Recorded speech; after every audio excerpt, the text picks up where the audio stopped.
நாம் சிந்திக்க தேர்ந்தெடுக்கும் எண்ணங்கள்தான் நம் வாழ்க்கையின் ஓவியத்தை வரைவதற்கு பயன்படுத்தும் கருவிகள். பிரச்சனைகளை சரி செய்யாதீர்கள், சிந்தனையை சரி செய்யுங்கள். பின்னர் பிரச்சனைகள் தாங்களாகவே சரி செய்யப்படும். நாம் நினைக்கும் ஒவ்வொரு எண்ணமும் நமது எதிர்காலத்தை உருவாக்குவதாக. அன்பு என்பது மிகப்பெரிய அதிசய மருந்து. நம்மை நாமே நேசிப்பது நம் வாழ்வில் அற்புதங்களை செய்கிறது. நான் சரியான இடத்தில், சரியான நேரத்தில் சரியானதைச் செய்கிறேன். உங்கள் வாழ்க்கையை குணப்படுத்தும் சக்தி உங்களிடம் உள்ளது. அதை நீங்கள் அறிந்து கொள்ள வேண்டும். நாம் உதவியற்றவர்கள் என்று அடிக்கடி நினைக்கிறோம். ஆனால் நாம் உதவியற்றவர்கள் அல்ல. நமக்கு எப்போதும் நம் மனதின் சக்தி இருக்கிறது. உங்கள் சக்தியை உரிமை கோருங்கள், உணர்வு பூர்வமாக பயன்படுத்துங்கள். நீ யார், நீ யார், நீ என்ன செய்கிறாய் என்பதை நேசி. உன்னை பார்த்து சிரி. வாழ்க்கையை பார்த்து எதுவும் உன்னை தொட முடியாது. எப்படி இருந்தாலும் அது எல்லாம் தற்காலிகமானது. நான் இருக்கும் வாழ்க்கையின் முடிவிலியில் எல்லாம் சரியானது, முழுமையானது மற்றும் முழுமையானது. நான் இனி பழைய வரம்புகள் மற்றும் பற்றாக்குறையை நம்புவதை தேர்வு செய்யவில்லை. பிரபஞ்சம் என்னை பார்ப்பது போல் என்னை பார்க்கத் தொடங்குகிறேன். சரியானது, முழுமையானது மற்றும் முழுமையானது. என் இருப்பின் ஆழத்தில் ஒரு எல்லையற்ற அன்பின் கிணறு உள்ளது.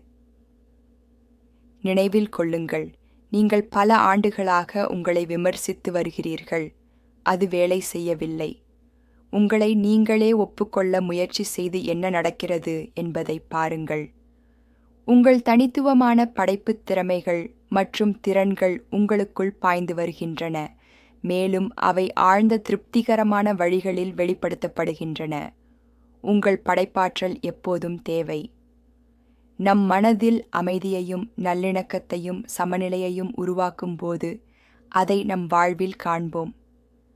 மன்னிப்பு உங்களுக்கானது, ஏனெனில் அது உங்களை விடுவிக்கிறது. நீங்களே உங்களை உள்ளே தள்ளி வைத்திருக்கும் சிறையிலிருந்து அது உங்களை விடுவிக்கிறது. வாழ்க்கையின் பரந்த முடிவில்லாத எல்லையில் அனைத்தும் சரியானவை, முழுமையானவை, முழுமையானவை என்பதை நினைவில் கொள்ளுங்கள். நீங்களும் அப்படித்தான்.